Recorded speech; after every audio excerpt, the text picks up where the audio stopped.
29वां अध्याय पुरजनोपाख्यान का तात्पर्य।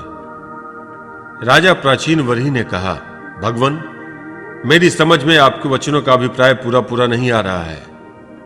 विवेक की पुरुष ही इनका तात्पर्य समझ सकते हैं।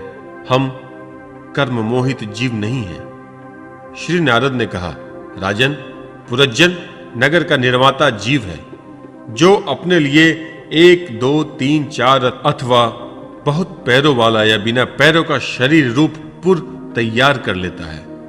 उस जीव का सखा जो अविज्ञात नाम से कहा गया है वह ईश्वर है, क्योंकि किसी भी प्रकार के नाम, गुण अथवा कर्मों से जीवों को उसका पता नहीं चलता। जीव ने जब सुख दुख रूप सभी प्रकृत विषयों को भोगने की इच्छा की, तब उसने दूसरे शरीर की अपेक्षा 9 द्वार, 2 हाथ और 2 पैरों वाला मानव देह ही पसंद किया। बुद्धि अथवा अविद्या को भी तुम पुरजनी नाम की स्त्री जानो। इसी के कारण देह और इंद्रिय आदि में मैं मेरेपन का भाव उत्पन्न होता है, और पुरुष इसी का आश्रय लेकर शरीर में इंद्रियों द्वारा विषयों को भोगता है। 10 इंद्रियां ही उसके मित्र हैं, जिनसे कि सब प्रकार के ज्ञान और कर्म होते हैं। इंद्रियों की वृत्तियां ही उनकी सखियां और प्राण, अपान, व्यान, उदान समान रूप 5 वृत्तियों वाला प्राण वायु ही नगर की रक्षा करने वाला 5 फन का सर्प है। दोनों प्रकार की इंद्रियों के नायक मन को ही 11वां महाबली योद्धा जानना चाहिए। शब्दादि 5 विषय ही पांचाल देश है, जिसके बीच में वह 9 द्वार वाला नगर बसा हुआ है। उस नगर में जो एक एक स्थान पर 2 द्वार बताए गए हैं, वे 2 नेत्र गोलक, 2 नासा छिद्र और 2 कर्ण छिद्र हैं। इसके साथ मुख, लिंग और गुदा, ये तीनों और मिलाकर कुल 9 द्वार हैं। इन्हीं में से होकर वह जीव इंद्रियों के साथ बाह्य विषयों में जाता है। इसमें 2 नेत्र गोलक, 2 नासा छिद्र और 1 मुख, ये 5 पूर्व के द्वार हैं। दाहिने कान को दक्षिण का और बाएं कान को उत्तर का द्वार समझना चाहिए।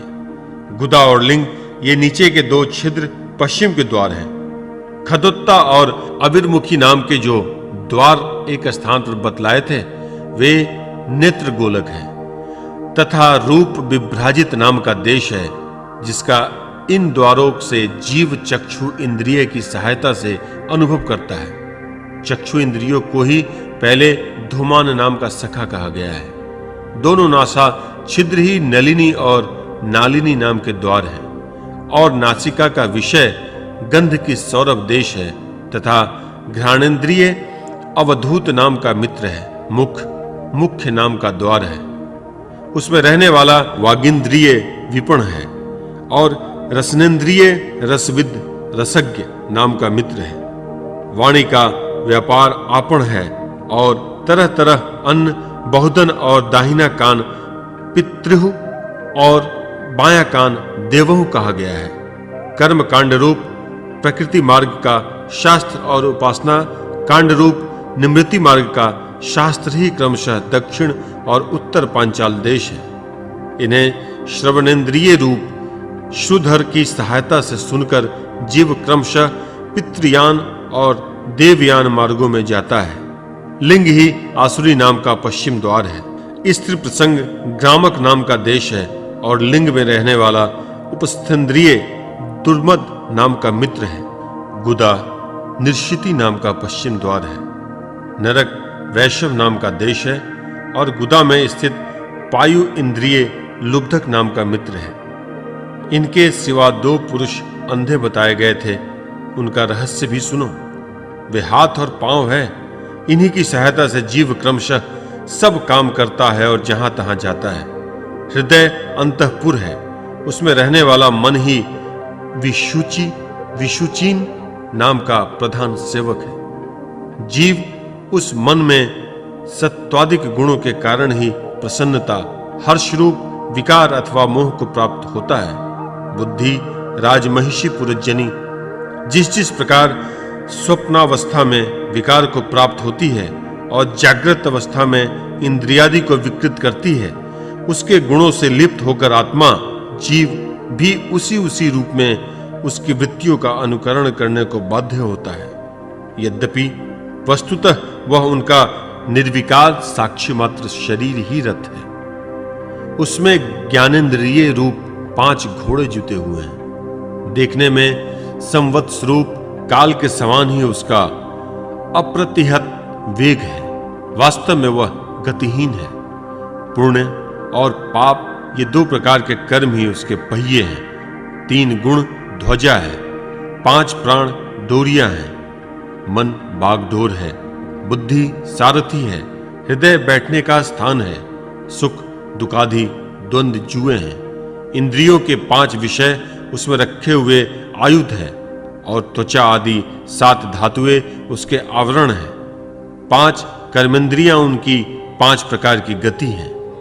इस रथ पर चढ़कर रथी रूप जब जीव मृग तृष्णा के समान मिथ्या विषय की ओर दौड़ता है, 11 इंद्रियां उसकी सेना है। 5 ज्ञानेंद्रियों के साथ साथ उन इंद्रियों के विषय को अन्याय पूर्वक ग्रहण करना ही उसका शिकार खेलना है। जिसके द्वारा काल का ज्ञान होता है वह संवत्सर ही चंडवेग नाम का गंधर्व राज है। उसके अधीन जो 360 गंधर्व बताए गए थे वे दिन है और 360 गंधर्वियां रात्रि हैं। ये बारी बारी से चक्कर लगाते हुए मनुष्य की आयु को हरते रहते हैं। वृद्धावस्था ही साक्षात काल कन्या है। उसे कोई भी पुरुष पसंद नहीं करता। तब मृत्यु रूप यवन राज ने लोक का संहार करने के लिए उसे बहिन बनाकर स्वीकार किया। आदि मानसिक क्लेश और व्याधि, रोगादि शारीरिक कष्ट ही उस यवन राज के पैदल चलने वाले सैनिक हैं तथा प्राणियों को पीड़ा पहुंचाकर शीघ्र ही मृत्यु के मुख में ले जाने वाला शीत और उष्ण 2 प्रकार का ज्वर ही प्रज्वर नाम का उसका भाई है। इस प्रकार यह देहाभिमानी जीव अज्ञान से आच्छादित होकर अनेक प्रकार के अधिभौतिक, आध्यात्मिक और अधिदैविक कष्ट भोगता हुआ 100 वर्ष तक मनुष्य शरीर में पड़ा रहता है। वस्तुतः तो वह निर्गुण है, किंतु प्राण, इंद्रिय और मन के धर्मों को अपने में आरोपित कर मैं मेरेपन के अभिमान से बंधकर क्षुद्र विषयों का चिंतन करता हुआ तरह तरह के कर्म करता रहता है। यह यद्यपि स्वयं प्रकाश है, तथापि जब तक सबके परम गुरु आत्मस्वरूप श्री भगवान के स्वरूप को नहीं जानता, तब तक प्रकृति के गुणों में ही बंधा रहता है। उन गुणों का अभिमानी होने से वह विवश होकर सात्विक, राजस और तामस कर्म करता है तथा उन कर्मों के अनुसार भिन्न भिन्न योनियों में जन्म लेता है। वह कभी तो सात्विक कर्मों के द्वारा प्रकाश बहुल स्वर्ग आदि लोक प्राप्त करता है, कभी राजसी कर्मों के द्वारा दुखमय रजोगुणी लोकों में जाता है, जहां उसे तरह तरह के कर्मों का क्लेश उठाना पड़ता है, और कभी तमोगुणी कर्म के द्वारा शोक बहुल तमोमयी योनियों में जन्म लेता है। इस प्रकार अपने कर्म और गुणों के अनुसार देव योनि, मनुष्य योनि अथवा पशु पक्षी योनि में जन्म लेकर वह अज्ञानांध जीव कभी पुरुष, कभी स्त्री और कभी नपुंसक होता है। जिस प्रकार बेचारा भूख से व्याकुल कुत्ता दर दर भटकता हुआ अपने प्रारंभानुसार कहीं डंडा खाता है और कहीं भात खाता है, उसी प्रकार वह जीव चित्त में नाना प्रकार की वासनाओं को लेकर ऊंचे नीचे मार्ग से ऊपर नीचे अथवा मध्य के लोकों में भटकता हुआ अपने कर्मानुसार सुख दुख भोगता है। अधिदैविक, अधिभौतिक और आध्यात्मिक इन 3 प्रकार के दुखों में से किसी भी एक से जीव का सर्वथा छुटकारा नहीं हो सकता।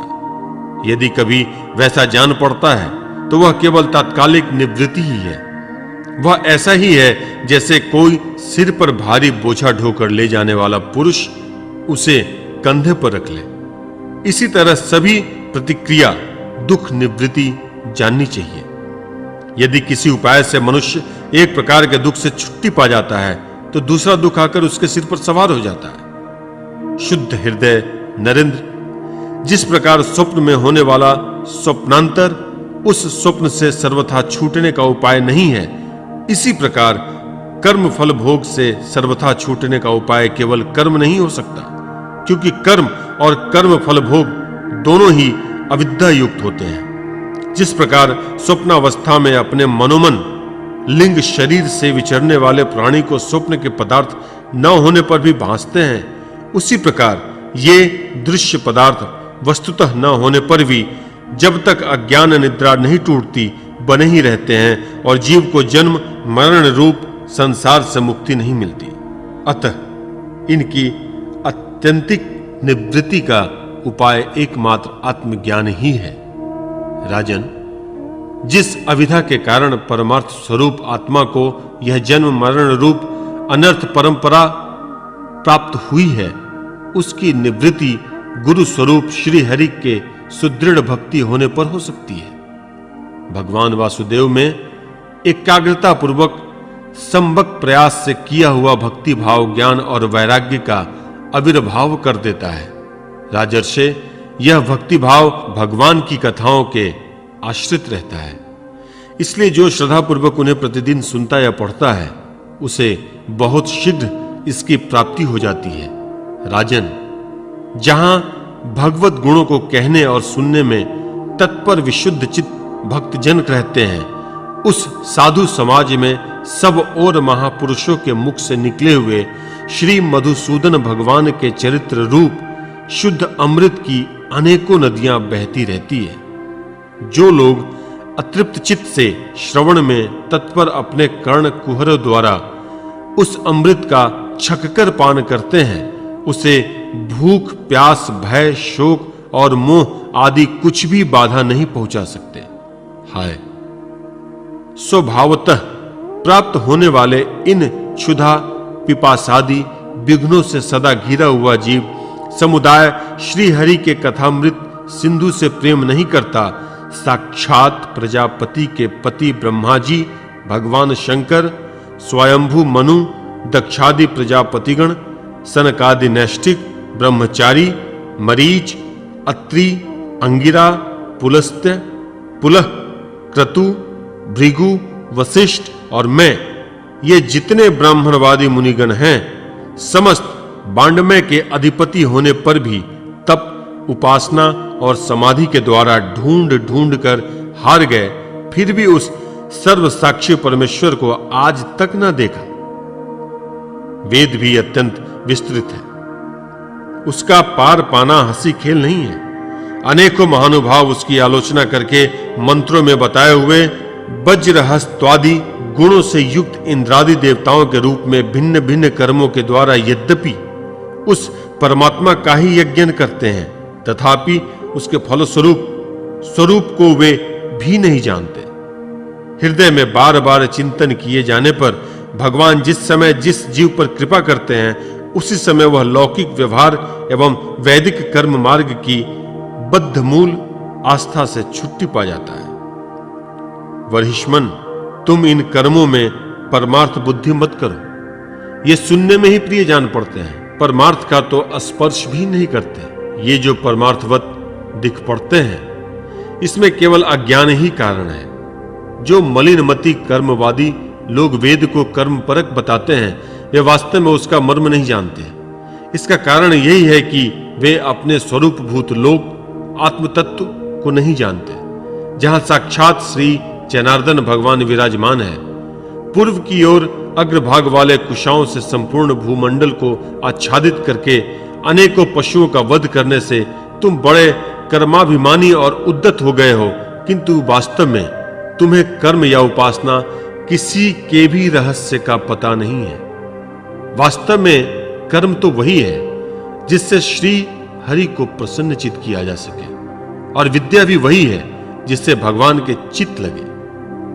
श्री हरि संपूर्ण देहधारियों के आत्मा नियामक और स्वतंत्र कारण है, अतः उनके चरण तल ही मनुष्यों के एकमात्र आश्रय हैं, और उन्हीं से संसार में सबका कल्याण हो सकता है, जिससे किसी को अणुमात्र भी भय नहीं होता।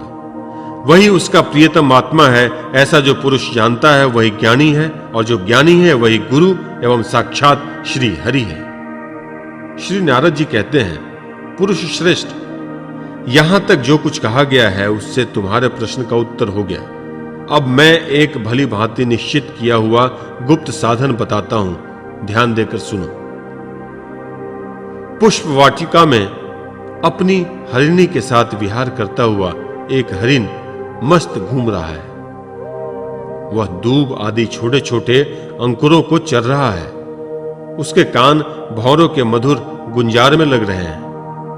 उसके सामने ही दूसरे जीवों को मारकर अपना पेट पालने वाले भेड़िए ताक लगाए खड़े हैं और पीछे से शिकारी व्याध ने बींधने के लिए उस पर वाण छोड़ रखे हैं। परंतु हरिण इतना बेसुध है कि उसे इसका कुछ भी पता नहीं। एक बार इस हरिण की दशा पर विचार करो। राजन, इस रूपक का आशय सुनो। यह मृतप्राय हरिण तुम ही हो। तुम अपनी दशा पर विचार करो। पुष्पों की तरह ये स्त्रियां केवल देखने में सुंदर हैं।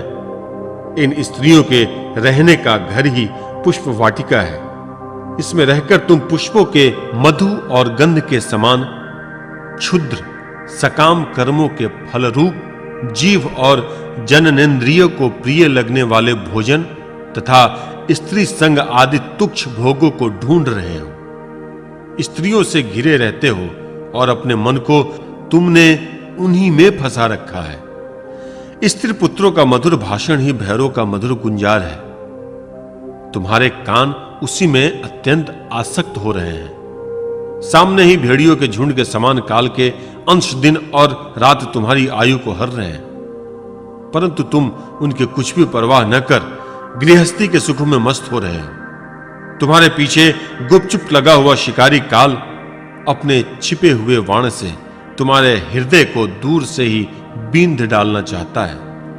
इस प्रकार अपने को मृग की स्थिति में देखकर तुम अपने चित्त को हृदय के भीतर निरुद्ध करो और नदी की भांति प्रवाहित होने वाली श्रवणेंद्रियों की बाह्य वृत्ति को चित्त में स्थापित करो, अंतर्मुखी करो। जहां कामी पुरुषों की चर्चा होती रहती है, उस गृहस्थाश्रम को छोड़कर परमहंसों की आश्रय श्री हरि को प्रसन्न करो। क्रमशः सभी विषयों से विरत हो जाओ। राजा प्राचीन वरही ने कहा, भगवान, आपने कृपा करके मुझे जो उपदेश दिया उसे मैंने सुना और उस पर विशेष रूप से विचार भी किया। मुझे कर्म का उपदेश देने वाले इन आचार्यों को निश्चय ही इसका ज्ञान नहीं है। यदि ये विषय को जानते तो मुझे इसका उपदेश क्यों न करते। विप्रवर, मेरे उपाध्यायों ने आत्म तत्व के विषय में मेरे हृदय में जो महान संशय खड़ा कर दिया है उसे आपने पूरी तरह से काट दिया। इस विषय में इंद्रियों की गति न होने के कारण मंत्र दृष्टा ऋषियों को भी मोह हो जाता है। वेदवादियों का कथन जगह जगह सुना जाता है कि पुरुष इस लोक में जिसके द्वारा कर्म करता है उस स्थूल शरीर को यहीं छोड़कर परलोक में कर्मों से ही बने हुए दूसरी देह में उनका फल भोगता है। किंतु यह बात कैसे हो सकती है? क्योंकि उन कर्मों का कर्ता स्थूल शरीर तो यही नष्ट हो जाता है। इसके सिवा जो जो कर्म यहां किए जाते हैं वे तो दूसरे ही क्षण अदृश्य हो जाते हैं। वे परलोक में फल देने के लिए किस प्रकार पुनः प्रकट हो सकते हैं? श्री नारद जी ने कहा, राजन, स्थूल शरीर तो लिंग शरीर के अधीन है, अतः कर्मों का उत्तरदायित्व उसी पर है। जिस मन प्रधान लिंग शरीर की सहायता से मनुष्य कर्म करता है वह तो मरने के बाद भी उसके साथ रहता ही है। अतः वह परलोक में अपरोक्ष रूप से स्वयं उसी के द्वारा उनका फल भोगता है। स्वप्नावस्था में मनुष्य इस जीवित शरीर का अभिमान तो छोड़ देता है, किंतु इसी के समान इसका इससे भिन्न प्रकार के पशु पक्षी आदि शरीर से वह मन में संस्कार रूप से स्थित कर्मों का फल भोगता है। इस मन के द्वारा जीव जिन स्त्री पुत्रादि को ये मेरे हैं और देहादि को यह मैं हूं ऐसा कहकर मानता है, उसके लिए किए हुए पाप पुण्य आदि रूप कर्मों को ही यह अपने ऊपर ले लेता है और उनके कारण इसे व्यर्थ ही जन्म लेना पड़ता है। जिस प्रकार ज्ञानेंद्रिय और कर्मेंद्रिय दोनों की चेष्टाओं से उसके प्रेरक चित्त का अनुमान किया जाता है, उसी प्रकार चित्त की भिन्न भिन्न प्रकार की वृत्तियों से पूर्व जन्म के कर्मों का भी अनुमान होता है। अतः कर्म अदृष्ट रूप से फल देने के लिए कालांतर में मौजूद रहते हैं। कभी कभी देखा जाता है जिस वस्तु का इस शरीर से कभी अनुभव नहीं किया हो, जिसे न कभी देखा न सुना, उसका स्वप्न में वह जैसी होती है वैसा ही अनुभव हो जाता है। राजन, तुम निश्चय मानो कि लिंग देह के अभिमानी जीव को उनका अनुभव पूर्व जन्म से हो चुका है, क्योंकि जो वस्तु पहले अनुभव की हुई नहीं होती उसकी मन में वासना भी नहीं हो सकती। राजन, तुम्हारा कल्याण हो। मन ही मनुष्य के पूर्व रूपों को तथा भावी शरीर आदि को भी बता देता है, और जिनका भावी जन्म होने वाला नहीं होता उस तत्व वेत्ताओं की विदेह मुक्ति का पता भी उनके मन से ही लग जाता है। कभी कभी स्वप्न में देश, काल अथवा क्रिया संबंधी ऐसी बातें भी देखी जाती हैं जो पहले कभी देखी या सुनी नहीं गई, जैसे पर्वत की चोटी पर समुद्र, दिन में तारे अथवा अपना सिर कटा दिखाई देना इत्यादि। इनके दिखने में निद्रा दोष को ही कारण मानना चाहिए। मन के सामने इंद्रियों से अनुभव होने योग्य पदार्थ ही भोग रूप में बार बार आते हैं और भोग समाप्त होने पर चले जाते हैं। ऐसा कोई पदार्थ नहीं आता जिसका इंद्रियों से अनुभव ही न हो सके। इसका कारण यही है कि सब जीव मन सहित है। साधारणतया तो सब पदार्थों का क्रमशः ही भान होता है, किंतु यदि किसी समय भगवत चिंतन में लगा हुआ मन विशुद्ध सत्व में स्थित हो जाए तो उसे भगवान का संसर्ग होने के साथ समस्त विश्व का भी भान हो सकता है। जैसे राहु की दृष्टि का विषय न होने पर प्रकाशात्मक चंद्रमा के संसर्ग से दिखने लगता है। राजन, जब तक गुणों का परिणाम एवं बुद्धि, मन, इंद्रिय और शब्दादि विषयों का संघात या अनादि लिंग देह बना हुआ है, तब तक जीव के अंदर स्थूल के प्रति मैं, मेरा इस भाव का अभाव नहीं हो सकता। सुषुप्ति, मूर्छा, अत्यंत दुख अथवा मृत्यु और तीव्र ज्वरादि के समय भी इंद्रियों की व्याकुलता के कारण मैं और मेरेपन की यह स्पष्ट प्रतीति नहीं होती, किंतु उस समय भी उनका अभिमान तो बना ही रहता है। जिस प्रकार अमावस्या की रात्रि में चंद्रमा रहते हुए भी दिखाई नहीं देता, उसी प्रकार युवावस्था में स्पष्ट प्रतीत होने वाला यह एकादश इंद्रिय विशिष्ट लिंग शरीर गर्भावस्था और बाल्यकाल में रहते हुए भी इंद्रियों का पूर्ण विकास न होने के कारण प्रतीत नहीं होता। जिस प्रकार स्वप्न में किसी वस्तु का अस्तित्व न होने पर भी जागे बिना स्वप्न जनित अनर्थ की निवृत्ति नहीं होती, उसी प्रकार सांसारिक वस्तुएं यद्यपि असत है तो भी अविधावश जीव उनका चिंतन करता रहता है। इसलिए उसका जन्म मरण रूप संसार से छुटकारा नहीं हो पाता। इस प्रकार पंचंत मात्राओं से बना हुआ यह 16 तत्वों के रूप में विकसित यह निपुण में संघात ही लिंग शरीर है। यही चेतना शक्ति से युक्त होकर जीव कहा जाता है। इसी के द्वारा पुरुष भिन्न भिन्न देहों को ग्रहण करता है और त्यागता है, तथा इसी से उसे हर्ष, शोक, भय, दुख और सुख आदि का अनुभव होता है। जिस प्रकार जोंक जब तक दूसरे तृण को नहीं पकड़ लेती तब तक पहले को नहीं छोड़ती, उसी प्रकार जीव मरण काल उपस्थित होने पर भी जब तक देहारंभक कर्मों की समाप्ति होने पर दूसरा शरीर प्राप्त नहीं कर लेता, तब तक पहले शरीर के अभिमान को नहीं छोड़ता। राजन, यह मन प्रधान लिंग शरीर ही जीव के जन्मादि का कारण है। जीव जब इंद्रिय जनित भोगों का चिंतन करते हुए बार बार उन्हीं के लिए कर्म करता है, तब उस कर्मों के होते रहने से अविधावश वह देहादि के कर्मों में बंध जाता है। अतएव उस कर्म बंधन से छुटकारा पाने के लिए संपूर्ण विश्व को भगवत रूप देखते हुए सब प्रकार श्री हरि भजन करो। उन्हीं से इस विश्व की उत्पत्ति और स्थिति होती है तथा उन्हीं में लय होता है। श्री मैत्रेय जी कहते हैं, विदुर जी, भक्त श्रेष्ठ श्री नारद जी ने राजा प्राचीन वरही को जीव और ईश्वर के स्वरूप का दिग्दर्शन कराया। फिर वे उनसे विदा लेकर सिद्धलोक को चले गए। तब राजर्षि प्राचीन वरही भी प्रजा पालन का भार अपने पुत्रों को सौंपकर तपस्या करने के लिए कपिलाश्रम को चले गए। वहां उन वीरवर ने समस्त विषयों की आसक्ति छोड़ एकाग्र मन से भक्ति पूर्वक श्री हरि के चरण कमलों का चिंतन करते हुए सारूप्य पद प्राप्त किया। निष्पाप विदुर जी देवर्षि नारद के परोक्ष रूप से कहे हुए इस आत्मज्ञान को जो पुरुष सुनेगा या सुनाएगा वह शीघ्र ही लिंग देह के बंधन से छूट जाएगा। देवर्षि नारद के मुख से निकला हुआ यह आत्मज्ञान भगवान मुकुंद के यश से संबंध होने के कारण त्रिलोकी को पवित्र करने वाला, अंतःकरण का शोधक और परमात्मा पद को प्रकाशित करने वाला है।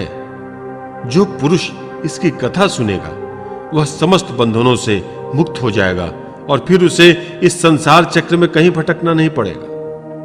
विदुर जी, गृहस्थाश्रमी पुरज्जन के रूपक के परोक्ष रूप में कहा हुआ यह अद्भुत आत्मज्ञान मैंने गुरु जी की कृपा से प्राप्त किया था। इसका तात्पर्य समझ लेने से बुद्धि युक्त जीव का देहाभिमान निवृत्त हो जाता है तथा उसका परलोक में जीव किस प्रकार कर्मों का फल भोगता है यह संशय भी मिट जाता है।